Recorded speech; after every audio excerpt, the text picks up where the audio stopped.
कश्मीर और लद्दाख के बदले हुए इस स्टेटस के पीछे दर्ज है 5 अगस्त की वो ऐतिहासिक तारीख जब सदन में जम्मू कश्मीर पुनर्गठन विधेयक 2019 पेश किया गया, जिसके पारित होने के साथ ही जम्मू एवं कश्मीर राज्य 2 केंद्र शासित प्रदेशों में बदल गया। बदलाव की इस प्रक्रिया के लिए देश की संसद में घंटों चली चर्चा के बाद किसी ने भविष्य के जम्मू एवं कश्मीर के लिए सुझाव रखे, तो किसी ने नई चुनौतियों के संकेत दिए, तो किसी ने संशोधनों की मांग की। इस विषय पर सदन में हुई द ग्रेट डिबेट में किसका क्या मत था, आप भी देखिए। Article 370 was a miscarriage of history and one of the gravest blunders of the post-independence India. उसका प्रायश्चित करने की घड़ी आ जाई है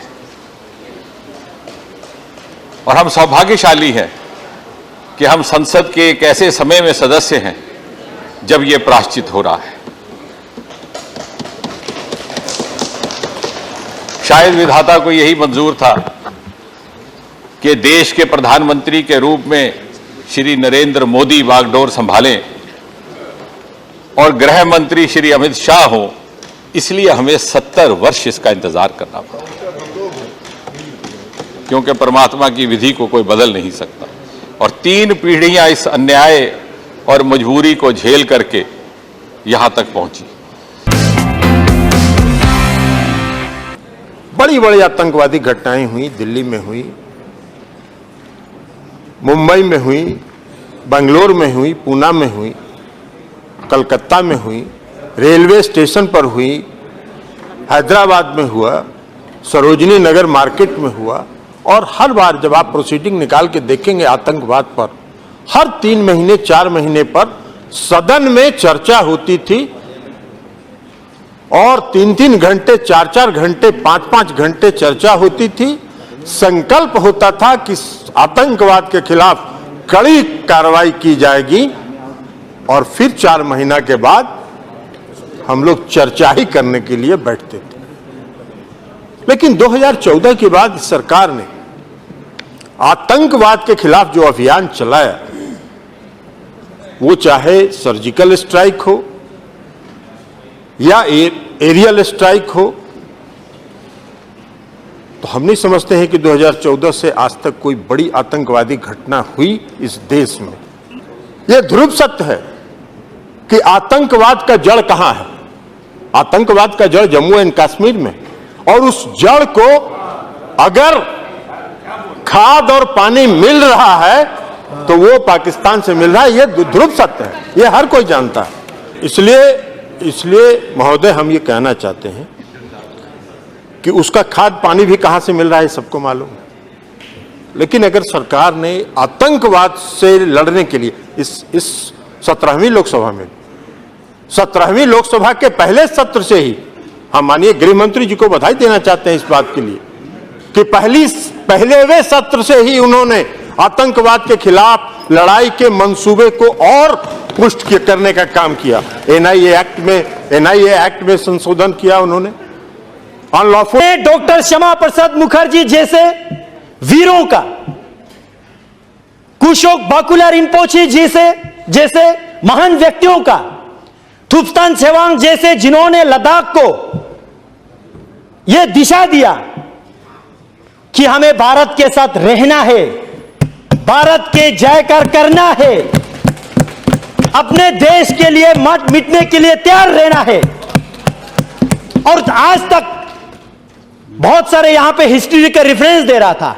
मैं याद दिलाना चाहूंगा, चाहे 1965 के वार हो, 1971 का हो या 1999 का हो या 1948 के कबीले हमला का हो, इतिहास चेक करके देखिए, लद्दाखी ने हमेशा बलिदान दिया।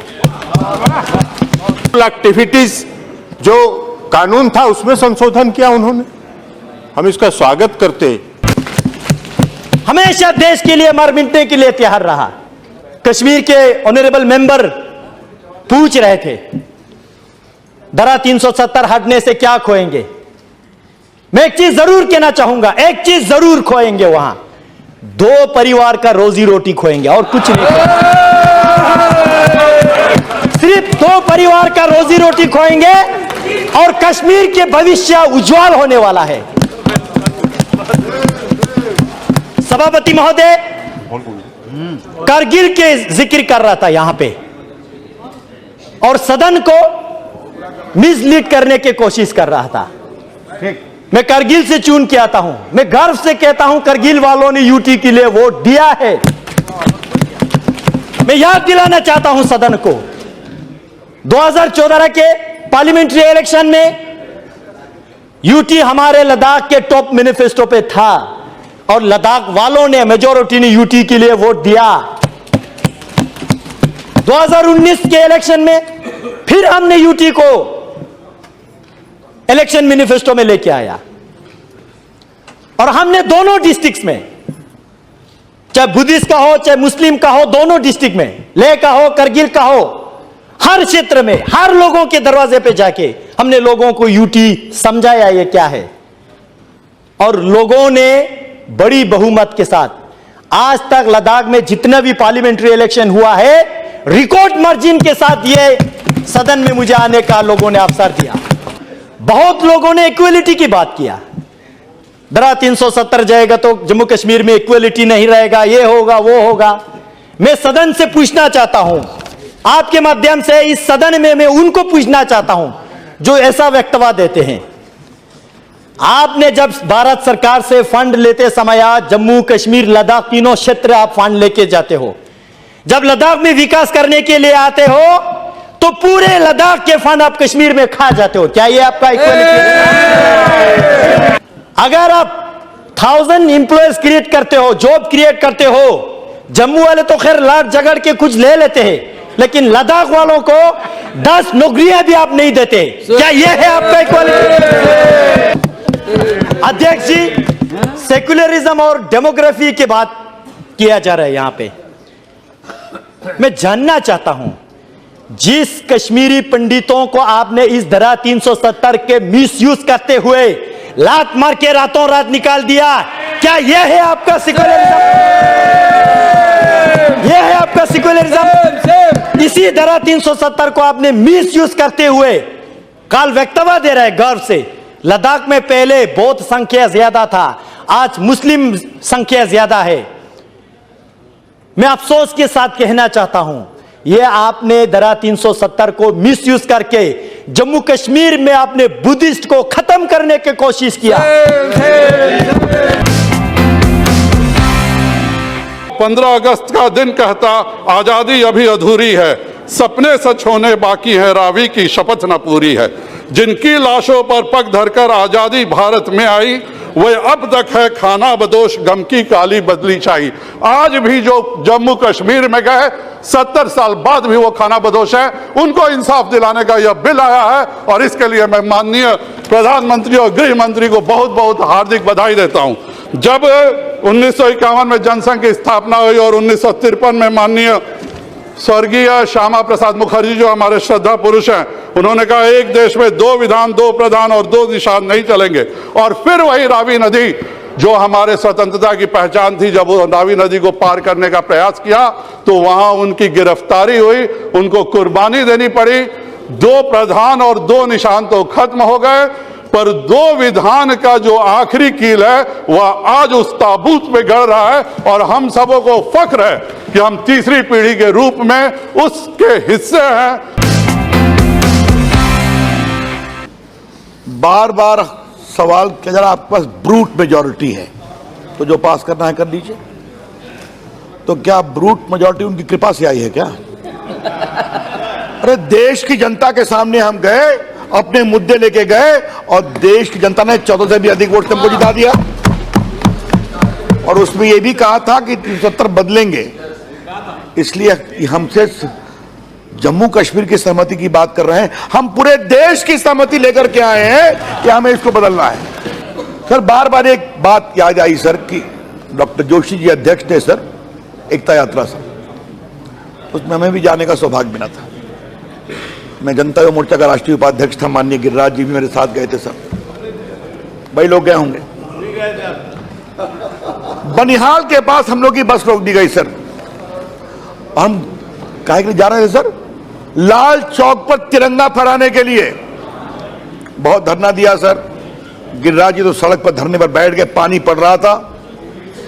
उनका गुस्सा उस समय भी तो कुछ ऐसा ही था जो आज है, लेकिन वो देश हित के लिए गुस्सा किया था। अभिनंदन करूंगा उनका। हम लोग 2 घंटे भीगते रहे। अरे भाई तिरंगा लेके जा रहे हैं, जाने दो। देश का तिरंगा 15 अगस्त पर, उस समय 370 कहां था भाई? 370 में अगर तिरंगा फहराने पर पाबंदी है तो इस 370 को नहीं रहना चाहिए। ये बात हम साफ साफ कहना चाहते हैं। ये देश का बच्चा बच्चा ये बोलता है, कहीं पर भी जाए, बंगाल में जाए, तमिलनाडु में जाए, गुजरात में जाए, महाराष्ट्र में जाए, उत्तर प्रदेश में जाए, कि कश्मीर भारत का अभिन्न अंग है। मैं इतना पूछना चाहता हूं, कभी हम क्यों नहीं बोलते हैं कि उत्तर प्रदेश भारत का अभिन्न अंग है? कभी हम क्यों नहीं बोलते हैं कि पंजाब भारत का अभिन्न अंग है? कभी क्यों नहीं बोलते तमिलनाडु भारत का अभिन्न अंग है? वो इसलिए बोलना पड़ता है सभापति महोदय कि 370 ने इस देश और दुनिया के मन में एक शंका आरोपित की थी कि कश्मीर भारत का अंग है या नहीं है। संविधान के अंदर इसकी बड़ी क्लैरिटी है, मगर जनमानस के अंदर, दुनिया के अंदर एक संशय था। और मैं आज बधाई देना चाहता हूं प्रधानमंत्री जी को कि उनके साहस के कारण आज एक कलंक हमसे जा रहा है। धारा 370, सभापति महोदय भाषण हुए।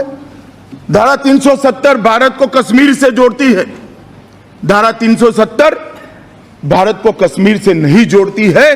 धारा 370 भारत और कश्मीर को जोड़ने से रोकती है। और आज वो रुकावट, ये सदन का अगर आदेश प्राप्त होता है तो आज ये रुकावट हमेशा के लिए दूर हो जाए। काफी सारे विपक्ष के सभ्यों ने कहा है, सम्मानीय सदस्यों ने कहा है कि ये यूटी हमेशा के लिए है या क्या? यूटी क्यों बनाई है? यूटी कब तक रहेगी? मैं मगर स्पष्ट करना चाहता हूं इस सदस्य के माध्यम से पूरे देश के सामने और विशेषकर घाटी के लोगों के सामने, जम्मू के लोगों के सामने, कि जहां तक यूटी का सवाल है, परिस्थिति सामान्य होते ही उचित समय पर पूर्ण राज्य का दर्जा देने में इस सरकार को कोई आपत्ति नहीं।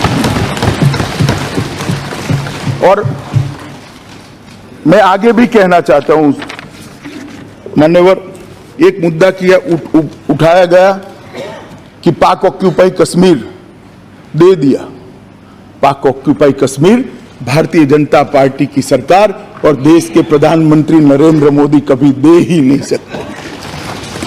आज भी पाक ऑक्यूपाई कश्मीर की 24 की 24 सीटें हमारा हिस्सा रहने वाली है और पाक ऑक्यूपाई कश्मीर पर हमारा दावा इतना ही मजबूत है जितना पहले था। सभापति महोदय, जो बिल लेकर मैं सदन के सामने उपस्थित हुआ हूं, इसमें पीओके और अक्साई चिन्ह दोनों का उल्लेख है और 1-1 इंच जमीन का उल्लेख है। 371 और 370 के बीच का अंतर मैं आपके माध्यम से सदन को बताना चाहता हूं। 370 से इस देश के कानून की रीच वहां नहीं पहुंचती। वहां के लोगों में अलगाववाद होता है। वहां की असेंबली के मंजूरी के अलावे कोई कानून देश की संसद का वहां नहीं पहुंचता है। और 371 क्या है? 371 मूल जो है महाराष्ट्र और गुजरात, विदर्भ, मराठावाड़, सौराष्ट्र, कच्छ के लिए विकास के बोर्डों की रचना करना। इसमें क्या आपत्ति है? क्यों भला हम उसको निकाल देंगे? 371A नागालैंड के नागाओं की धार्मिक और सामाजिक प्रथा, भूमि और संसाधनों के आधार आदि के स्वामित्व के लिए वो असेंबली निर्णय करते। 371B असम, राष्ट्रपति उत्तरी कच्छार, कार्बी, आंगलोंग और बोडोलैंड टेरिटोरियल जिलों जैसी जनजातीय क्षेत्रों के विधानसभाओं को विधानसभा की अन्य समिति के गठन में बाहुल्य देंगे। हम ये क्यों निकालेंगे? ये कहीं पर भी देश की एकता और अखंडता के लिए बाधक नहीं है। 370 का और 371 की कंपैरिजन कर आप देश की जनता को गुमराह करना चाहते हो, ऐसा नहीं हो पाएगा।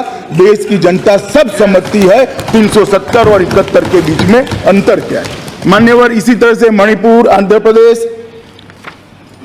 प्रदेश का विश्वविद्यालय, सिक्किम, मिजोरम, अरुणाचल प्रदेश और कर्नाटक, ये सारे राज्यों की कुछ बेसिक समस्याओं को सुलझाने के लिए 371 से 371 जे तक अलग अलग अनुच्छेद लाए गए हैं।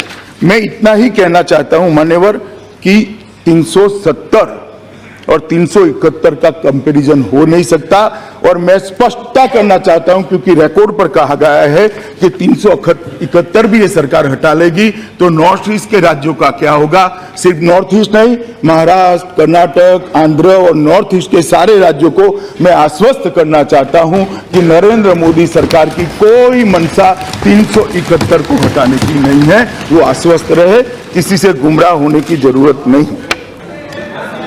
माननीय सभापति महोदय, सदन के सीनियर सदस्य श्रीमान बालू जी ने एक सवाल उठाया कि Sampat Prakash versus state of Jammu Kashmir के अंदर के जजमेंट के तहत ये जो बिल लेकर, संकल्प लेकर मैं आया हूं, ये अनकॉन्स्टिट्यूशनल है।